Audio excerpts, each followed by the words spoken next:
The cabin lights dimmed as the seatbelt sign flicked on. A steady hum of engines and muffled conversations filled the narrow aluminum tube cutting through the night sky. Most passengers barely noticed the sudden tilt to the left at first.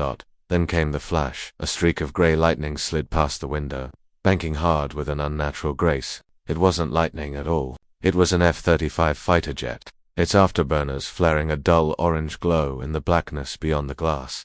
Gasps rippled down the cabin. Heads turned. Children pressed their faces against the cold plastic windows. Another jet appeared, then a third. Within seconds, the commercial plane was boxed in like prey. A woman's voice trembled over the intercom. "Ladies and gentlemen, please remain seated." But fear spreads faster than sound. Murmurs became frantic whispers. Someone started recording on their phone. A businessman gripped the armrests so hard his knuckles went white. A mother clutched her toddler against her chest, eyes wide and unblinking, and in seat 17A, a man who had been silent the entire flight slowly opened his eyes. He wore a plain black suit, close-cropped hair, a jaw carved in stone. Around his wrist was a worn leather band holding a single tarnished dog tag. No one knew his name. They didn't need to. His stillness spoke louder than panic ever could. As the jets tightened their circle, a harsh mechanical voice crackled through the cabin speakers. "Attention passengers. This aircraft is now under military escort. Comply with crew instructions immediately."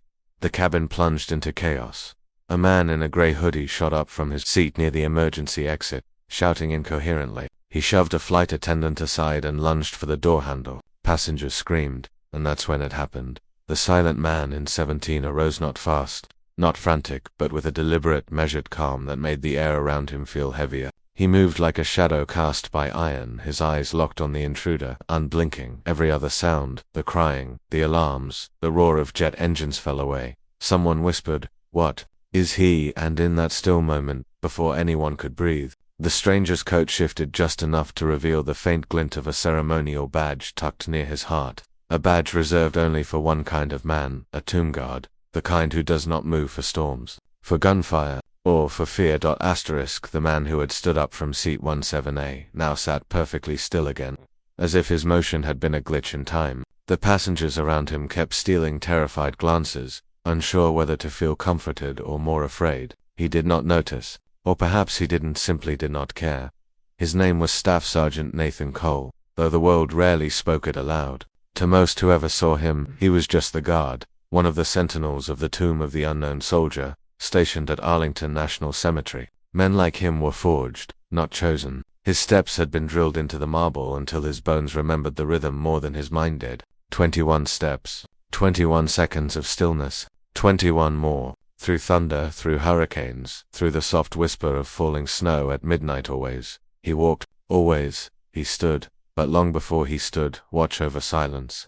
Nathan had walked through war. Afghanistan had taken his closest friend. Corporal Henry Briggs had been his shadow, his brother in arms, the loud laughter to Nathan's quiet resolve. They had survived ambushes, hidden IEDs, days without sleep or food, until one dusty afternoon when an old blue sedan exploded at a checkpoint. Henry had been closer. The sound had been so loud it erased everything that Nathan had dug through twisted metal with bare hands. He had found Henry's helmet 50 feet away. The man who had once joked about surviving the apocalypse hadn't survived the last 5 minutes of their tours. When Nathan returned home, the silence of suburban America pressed on his chest like a weight. He had wandered for months, aimless, avoiding Henry's parents, avoiding himself. It was only during a visit to Arlington, when he saw a lone guard pacing before the tomb in icy rain, that something stirred again. The guard's face was blank, unflinching, the storm hammering down on him without mercy. And still, he walked, step after step. Nathan had stood there for hours, soaked and shivering, watching the impossible stillness of that figure. And somewhere in that endless measured walk, he realized what he had to do: honor Henry Neff, and every soldier who had died without their name. Becoming a tomb guard had taken everything he had left. He had trained until his boots bled, learned the exacting discipline of the 3rd U.S. Infantry Regiment, the old guard. Rejection had nearly broken him twice, but he had refused to stop. He had carved away every distraction, every trace of himself, until only duty remained. Now he was among the few, the sentinels, sworn to eternal vigilance. That was that same discipline that held him still now. even as fighter jets snarled outside the windows and panic buzzed through the cabin like live electricity across the aisle. The man who had rushed the exit was now restrained by 2 passengers and a flight attendant, but Nathan's eyes weren't on him. They were fixed farther down the cabin, at the man in first class who had caused all of this. Victor Helston. The name had been whispered during boarding, carried on hushed conversations between businessmen and reporters. A high-profile defense contractor, a man with deep ties to weapons lobbying, known for his arrogance. He had once stood on a stage during a political rally and laughed while calling military honor guards ornaments in costumes. Nathan had heard the recording of that. It had stung more than he liked to admit. Victor sat reclined, sipping amber whiskey from a glass, legs crossed like the chaos unfolding was nothing but entertainment. A satellite phone rested on his knee, its screen still glowing from an encrypted call. Nathan didn't know why the F-35s were here or why the pilot had just announced a military escort, but he could see the shape of it. Victor Holstrom was at the center. The man had power, money, and a long list of enemies. Whatever was happening out there in the night sky was orbiting him like everything else in his life. A young boy 2 rows back from Nathan whimpered and pressed closer to his father. The father whispered, "It's okay, son," though his own eyes betrayed no such belief. A journalist clutched her press badge like it was a talisman. The entire cabin had fractured into fragments of fear. And through it all, Nathan sat straight-backed, eyes steady. He thought of the marble plaza at Arlington, the 21 paces, the cold bite of dawn on his face. He remembered Henry's laugh echoing in dusty corridors overseas. He remembered the moment the world fell silent in the rain that day he first saw the tomb guard walk. Honor was not loud. It was not chaos or violence. It was the absence of fear in the presence of it. Victor Holstrom raised his glass toward the window as one of the F-35s flared past again, almost playfully, like a shark brushing close to its prey. He smiled faintly, as if he knew something the rest of the world didn't. Nathan's jaw tightened, but nothing else moved. He let the storm rage. He always had, somewhere deep in his pocket, beneath layers of fabric, the tarnished dog tag pressed lightly against his leg. Henry's name was etched on it, barely legible after all these years. Nathan rubbed it once with his thumb, a silent ritual no one saw. The pilot's voice returned on the intercom, lower and more strained now. We have been instructed to divert. Remain calm. Everything is under control." No one believed it.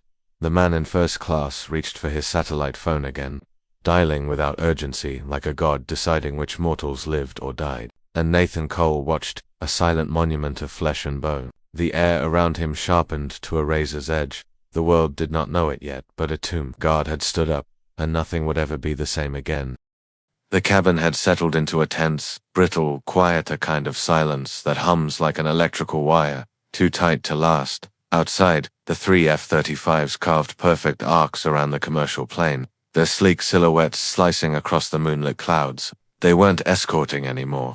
They were circling, watching. Waiting. Victor Hallstrom swirled the whiskey in his glass, the ice clinking like distant chimes. His gaze drifted lazily across the frightened faces around him, like a predator inspecting a pen full of sheep. He seemed amused, almost bored. Nathan Cole wasn't. The former soldier's eyes hadn't left Victor for more than a heartbeat since the first flash of gray had passed their window. Every movement of Victor's hands, every shift of his posture, every look he gave the trembling passengers, Nathan catalogued it all with the same cold precision that had once kept him alive in deserts, where one blink meant death. Victor noticed.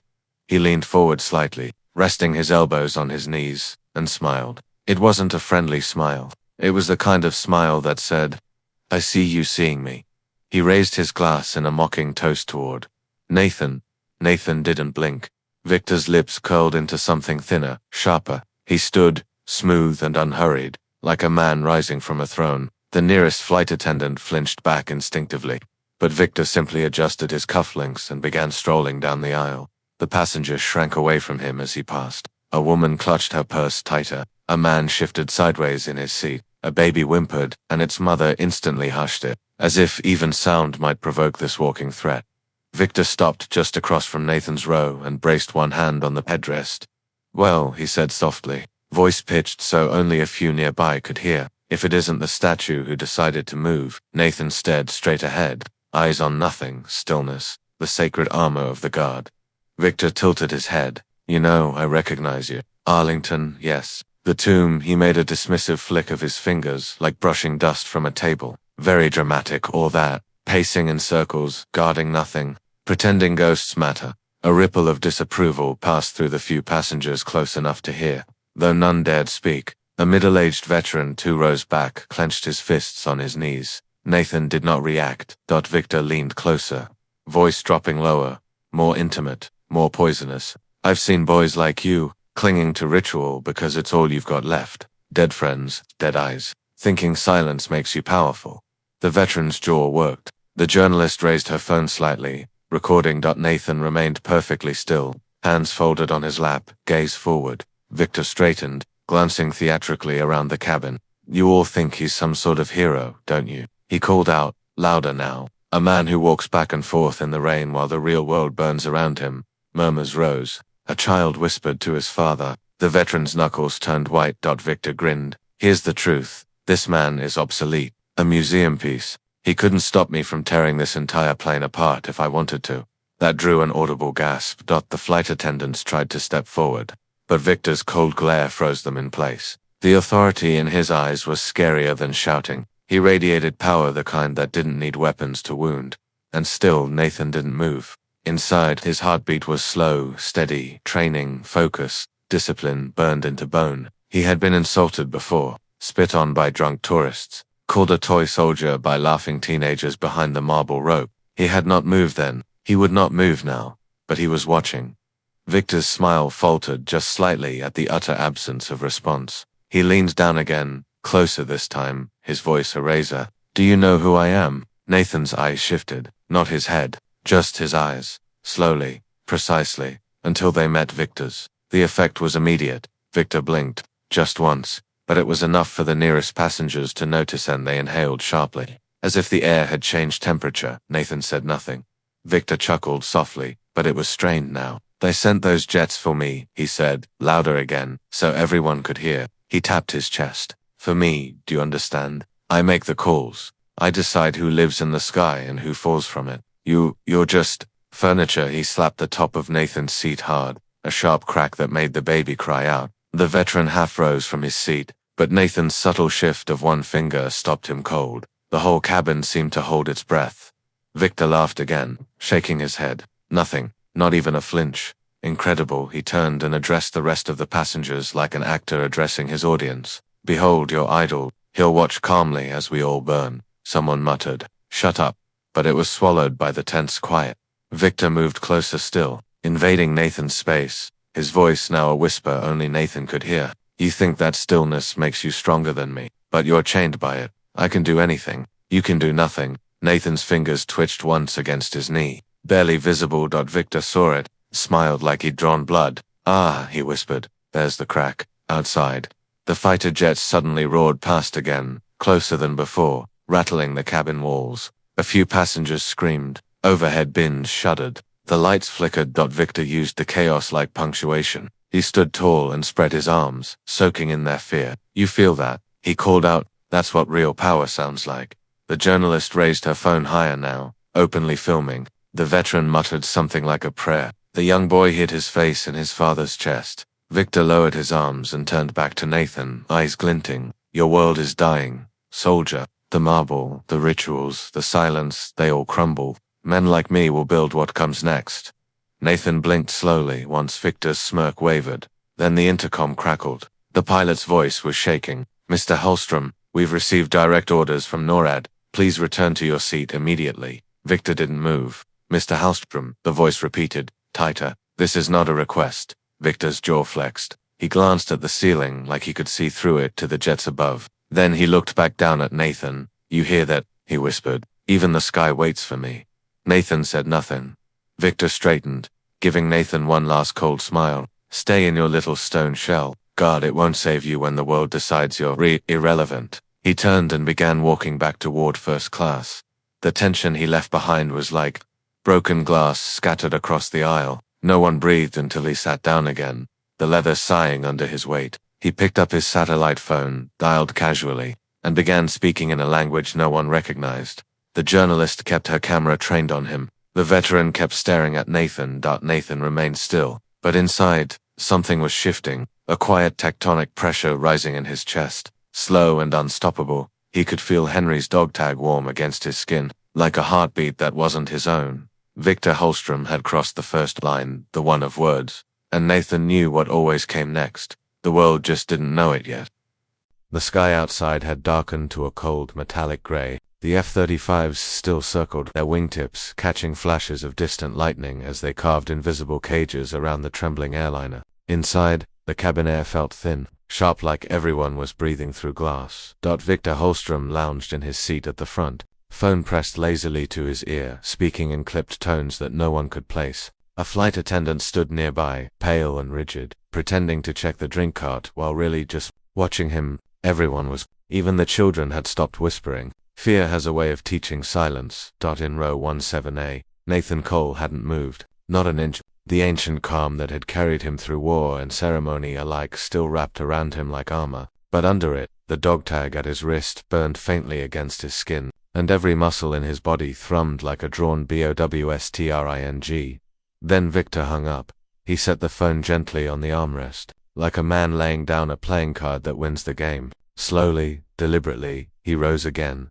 This time, he didn't stroll. This time, he prowled. His shoes made soft, predatory thuds on the carpet as he walked back down the aisle toward Nathan. The veteran 2 rows back shifted forward in his seat, tension crackling off him like static. The journalist gripped her phone so hard her knuckles went bone white. Victor stopped beside Nathan's row. Their eyes met silent stone against coiled fire, and then Victor stepped into the aisle fully, directly blocking Nathan's view, close enough that the heat of his body brushed Nathan's stillness. "Do you know what the men flying those jets would do if I snapped my fingers?" Victor murmured, low and lethal. "They'd turn this plane into confetti before you even stood up." Nathan blinked once. Slow and deliberate.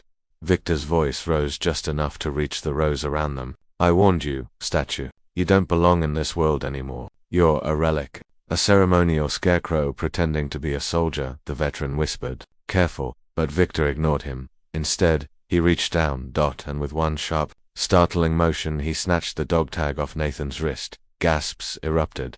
The thin leather cord snapped. The small steel tag, Henry's tag, glinted as Victor held it up between 2 fingers like a trophy. Nathan's eyes followed it.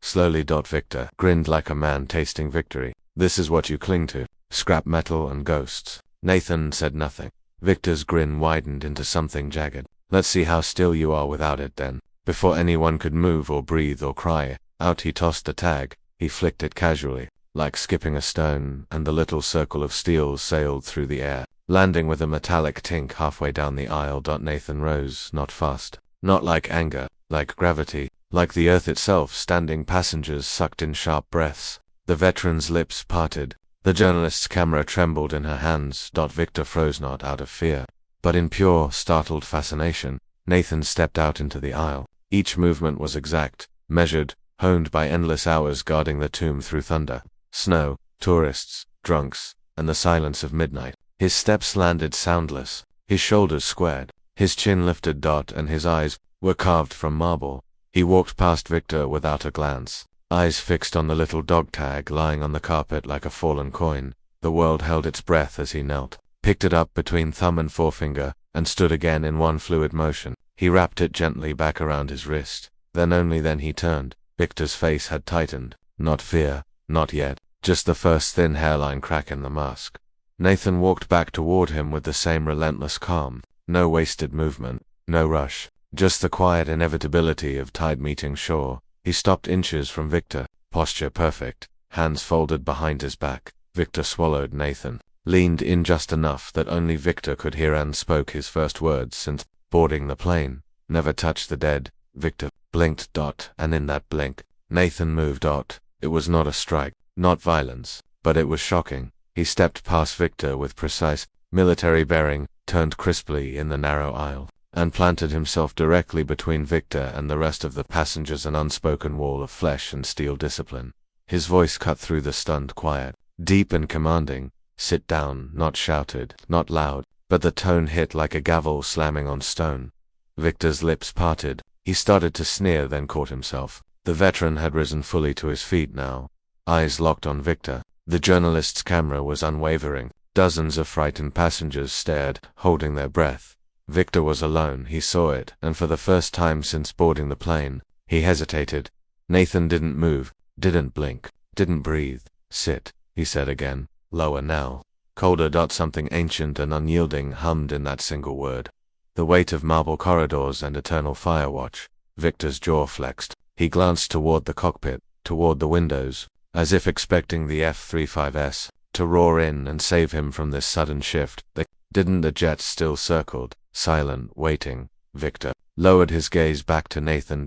And slowly, like a predator backing out of a trap, he sat. The release of tension was instant and thunderous. Passengers exhaled, some in sharp sobs, others in disbelieving laughter. The veteran dropped heavily back into his seat, hands trembling. The journalist's camera caught every second, lens glinting like an unblinking eye. Nathan remained standing for 3 breaths, gaze sweeping the cabin with silent precision. Then he turned with perfect military sharpness, walked back to 17A, and sat down. No one spoke. Even the baby was silent now, as if the entire plane feared shattering this fragile, suspended balance. Victor stared forward, jaw tight, lips bloodless, the faint tremor in his hand the only betrayal of the storm under his skin. Nathan rested his folded hands on his knees. The dog tag at his wrist glimmered once in the dim cabin light. Outside, the fighter jets peeled away slightly, resuming their distant orbit like watchful shadows. Inside, everyone knew something profound had just shifted. The predator had been stopped by stillness. The silence inside the plane was brittle, stretched thin like glass under pressure. Every soul aboard seemed to lean ever so slightly away from Victor Holstrom now, as though the air around him had soured, turned heavy with something ugly they had only just begun to see. He sat perfectly still in his seat near the front. But the facade was cracking. His jaw clenched and unclenched. His fingers drummed once against the armrest before he caught himself. His gaze darted to the windows, the cockpit door. The flight attendants huddled near the galley, whispering frantically into a phone. Nathan Cole hadn't moved since returning to 17A. He sat like a shadow carved from granite, eyes forward, posture exact. He didn't need to look at Victor. He knew what was coming, that it started with the journalist. Her voice trembled, but she made it carry. I have everything on camera, she said to no one in particular yet. Her words were aimed like a knife. Him threatening passengers, grabbing someone's dog tag, interfering with the crew. The veteran turned in his seat to stare directly at Victor. Who are you really? His voice was low, steady, lethal in its calm. Because you're not acting like a passenger. And if the military really knew you were on here enough, Victor snapped, louder than he meant to. The word cracked through the cabin like a whip. A baby wailed somewhere near the back. Every head jerked toward him. Victor stood. The movement was too sudden, too sharp. Panic rippled again. He raised his hands halfway, palms out. I am trying to protect this plane, he said, pitching his voice softer, smoother. You don't understand the stakes. There is a He stopped, because the cockpit door was opening. The captain emerged, face pale but jaw set, and behind him came a figure in a dark naval uniform, broad-shouldered ribbons, glittering even in the dim cabin light. A senior officer. Conversations died instantly. The officer's gaze swept the cabin like a searchlight. Who is Victor Holst? Victor straightened, forcing a smile. That would be me. Commander, you are under investigation for breaching a secure perimeter and falsifying clearance. The officer cut in, voice like cold iron, and for endangering civilian lives mid-flight. The words hit the cabin like a shockwave. Victor froze. That's absurd. I have authorization from you. Have nothing, the officer barked. He stepped closer, boots thudding, presence swallowing the aisle. Ground control confirmed. No diplomatic manifest. No military clearance, and no legal right to be aboard this aircraft. The veteran muttered. Knew it. Victor's mask slipped completely now. The charm curdled into rage. You don't know who you're dealing with, he hissed. If you lay a finger on me, there will be consequences you can't imagine, sir, the officer said, cutting over him. You've already caused enough chaos. 2 more figures appeared behind him, military police in dark fatigues, boots braced, hands resting near their holstered sidearms. Victor actually stumbled back a step. Passengers began raising phones, filming openly now, a rising tide of whispers hissing like wind through dry grass. Victor's voice cracked. This is a mistake. I was sent here to Nathan stood. No rush, no warning, just the quiet, controlled rise of a man answering a silent bell. Every camera lens swung to him as if pulled by gravity. He walked forward down the aisle. The passengers parted without thinking when he stopped beside the officer. He brought his heels together in one sharp, perfect motion and saluted. The officer returned it at once, snapping to it instinctively, as though some ancient reflex in his bones recognized who stood before him. Murmurs surged. He's military. Look at that salute. Who is he? The officer turned back to Victor, his tone final. You will disembark at the next secure strip, in restraints if necessary. Victor's mouth opened, but nothing came out. Nathan spoke then, his voice the low calm of a drumbeat heard across a field. You will not threaten civilians again. The officer said nothing, but his jaw tightened in approval. Victor's knees seemed to soften for a fraction of a second. He sagged back into his seat. The MPs moved in with practiced precision, snapping restraints over his wrists as he sputtered weak protests that no one listened to anymore. The journalist's phone caught every second. The veteran exhaled a ragged laugh. A child whispered. A quiet man stopped him. Victor was marched down the aisle, head ducked, arms bound. As he passed Nathan, their eyes met one last time. Nathan didn't glare, didn't smirk. He simply stood at attention, unmoving, unshaken. The weight of centuries of discipline in the stillness of his frame. Victor looked away first, and then he was gone, swallowed by the rear galley door. It escorted off to whatever fate awaited him once the plane touched ground. The officer turned back to Nathan, hesitated as if about to speak, then simply nodded one sharp, respectful, wordless. Nathan returned the nod and quietly walked back to 17A. He sat, folded his hands, closed his eyes. Outside the window, the F-35s pulled up into the night, banking away, their wingtips sparkling like fading stars. Inside the cabin, silence lingered for one suspended heartbeat, and then erupted into applause. It was hesitant at first, scattered like raindrops. Then it grew, rising, rolling through the cabin in waves. Nathan didn't open his eyes. The tomb guard had resumed his post. The air aboard the grounded plane felt strangely serene now. A soft hum of the engines echoing in the background as sunlight streamed through the oval windows. Hours ago, this same cabin had been a theater of fear, children crying, adults whispering frantic prayers, and a tomb guard sitting perfectly still while chaos tried to rip the world apart. Now there was only silence. And John sat near the emergency exit, his uniform jacket folded neatly on his lap, hands clasped around a small weathered dog tag. He had carried it for years. It belonged to Daniel, a friend who had once pulled him from burning wreckage in Afghanistan, only to never make it home. Daniel had been the reason John joined the old guard, the reason he stood watch at the tomb of the unknown soldier. Daniel had believed in honor, and now, somehow, the entire plane had witnessed it brought to life. A colonel in Air Force blues stepped carefully down the aisle. He was older, with deep lines etched across his face, and his eyes shone with something that was not mere relief, it was respect. He stopped at John's row, squared his shoulders, and with solemn precision raised his right hand in a sharp salute. The gesture was silent, but it rang louder than the roar of any jet engine. Every passenger nearby instinctively held their breath. Cameras lowered. Even the children who had earlier been hiding behind their mothers' coats peeked over the seats, eyes wide. John, still seated, slowly returned the salute, crisp, flawless, a movement drilled into his soul by endless hours of silent vigil. The colonel's jaw trembled, just slightly. Then he lowered his arm, gave a nod, and moved on without another word.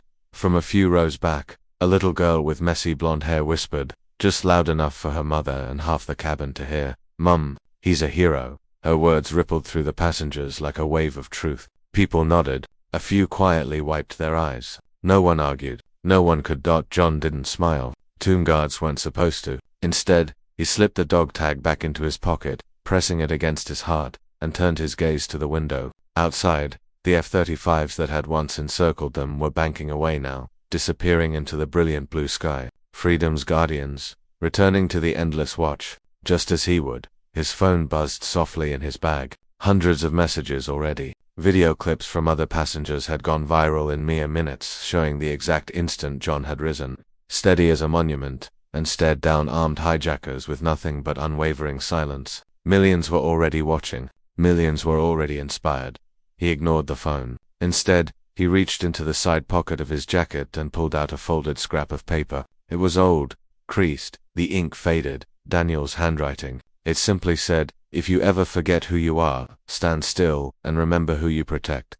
John closed his eyes for a moment. He had remembered. The cabin speaker crackled to life. "Ladies and gentlemen, we've been cleared to continue to Washington, D.C. Thank you for your patience and courage today. As the plane rumbled forward, John straightened his posture, his face reset to the calm, unreadable stillness of a sentinel. To the other passengers, he was a quiet man in a pressed uniform. To those who knew, he was a living reminder that stillness is not weakness, it is strength. And as the cloud swallowed the aircraft and the world below fell away, the tomb guard silently resumed his post, not at Arlington's marble plaza, but here, for now. Among them, watching, guarding, waiting. The plane touched down at Dulles just as dusk painted the horizon in hues of amber and violet. Passengers applauded softly as the wheels kissed the runway, but John didn't move. He waited until the cabin door opened and the flood of hurried feet and relieved chatter began to spill out into the jet bridge. Only then did he rise, slow and precise, his jacket draped perfectly over his arm. He stepped into the fading light like he was stepping back onto sacred ground. Reporters were already gathered outside the gate, flashes popping as they shouted questions, but none of them dared to get too close. Maybe it was the quiet gravity that clung to him, or maybe it was the way he looked straight ahead, eyes steady, as if he was still on duty. He gave no statements, no victory speech, just the same measured steps he had taken every single day at Arlington, guarding those who would never come home. Behind him, travelers stopped to watch, their rolling suitcases forgotten. Some saluted, others simply placed hands over their hearts. They knew they were not just watching a man, they were witnessing something older, something enduring. And as the sliding doors opened to the night and the cold air rushed in, John paused only once. He turned his head, just slightly, back toward the crowd, and nodded, a silent acknowledgement. Then he was gone, vanishing into the city lights like a shadow returning to post. The narrator's voice rose over the images that would later circle the world. Tradition is not weakness. Stillness is strength. And sometimes, the loudest act of courage is silence. If this story moved you, share it. Pass it on. Let the world remember that honor still walks among us. Subscribe, support, and keep their legacy alive.